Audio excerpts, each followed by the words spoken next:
को अपना इस्तीफा सौंपा था स्पीकर साहब को, और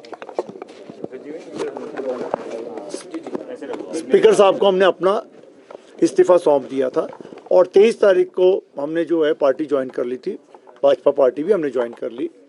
और बार बार निवेदन के बाद भी जो है स्पीकर साहब जो है हमारा इस्तीफा जो है मंजूर नहीं कर रहे हैं।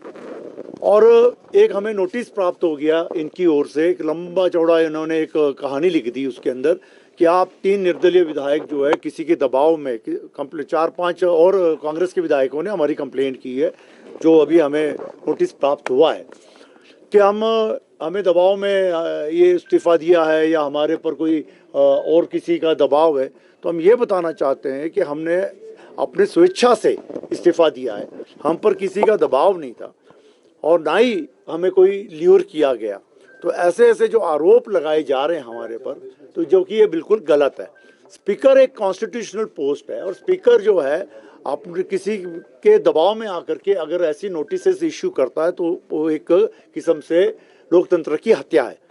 और बार बार आग्रह करने के बाद भी जो है, बार बार ईमेल करने के बाद, बार बार उनको रिपीटेड रिमाइंडर देने के बाद भी स्पीकर साहब ने कोई इस पर कार्रवाई नहीं की और उसके अवेज में एक हमें नोटिस निकाल दिया कि आप एक्सप्लेनेशन दो कि आपने इस्तीफा क्यों दिया।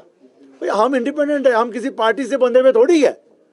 हमने जब इलेक्शन लड़ा था तो आपने अपने पार्टी का कैंडिडेट दिया था, हम उनको हरा करके आए हुए यहाँ पर। अगर इंडिपेंडेंट पार्टी के होते तो आप उससे एक्सप्लेनेशन मांग सकते हैं। आप एक इंडिपेंडेंट से आप कैसे एक्सप्लेनेशन मांग सकते हैं, आप बताएं मुझे। अगर कोई इंडिपेंडेंट एमएलए जीत करके आया है, उससे एक्सप्लेनेशन मांगने का कोई आवश्यकता नहीं है।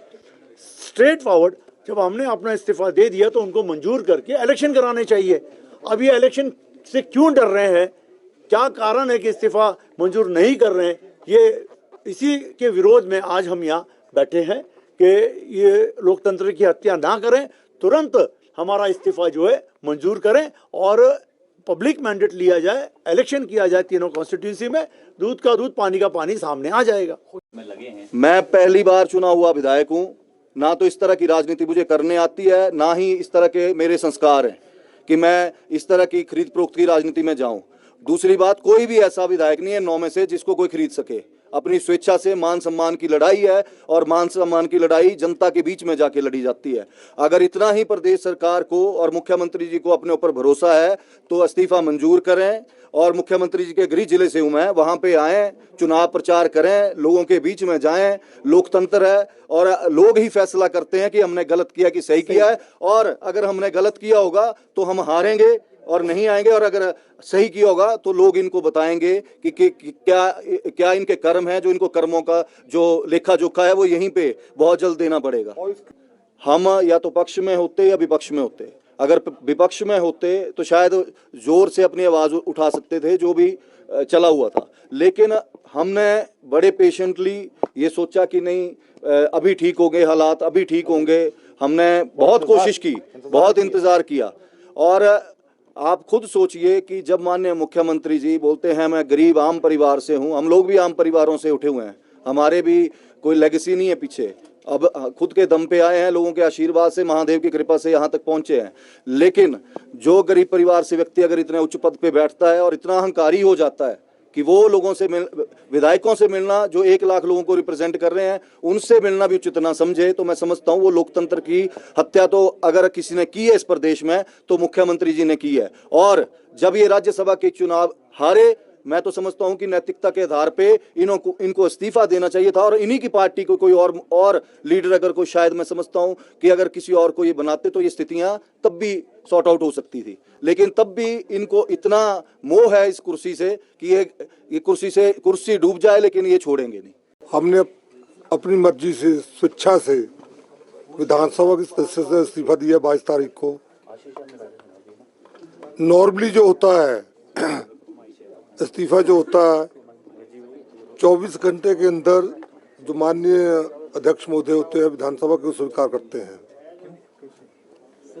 और करना चाहिए, क्योंकि संवैधानिक पोस्ट है। हम बहुत मान सम्मान करते हैं अध्यक्ष महोदय का, परंतु साथ में बड़ा दुख है कि इसको बिना मतलब से एक राजनीतिक रंग दिया जा रहा है।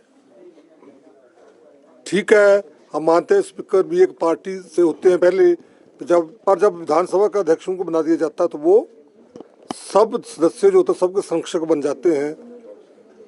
ये हमेशा एक हिस्ट्री बनेगी, हिस्ट्री बनती है कि किस स्पीकर ने विधानसभा का स्पीकर रहते हो क्या क्या कार्य कैसे किए हैं।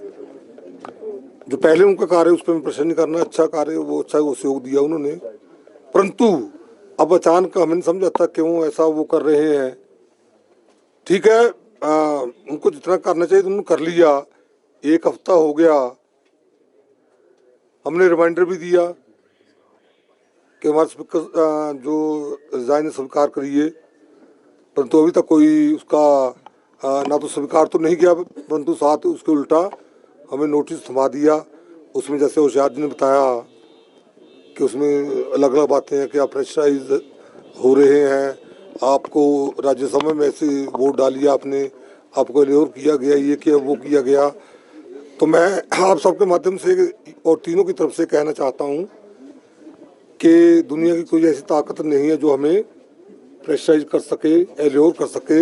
हम अगर डरते हैं सिर्फ भगवान से डरते हैं या जो हमारी जनता है नालागढ़ जिसकी हमें या देरा की ओर होशियारपुर जो इनकी हमीरपुर की है जिन्होंने हमें जिताया है, उनके लिए ही हमारा दायित्व है और उनसे ही हम उनकी बात हम मानते हैं।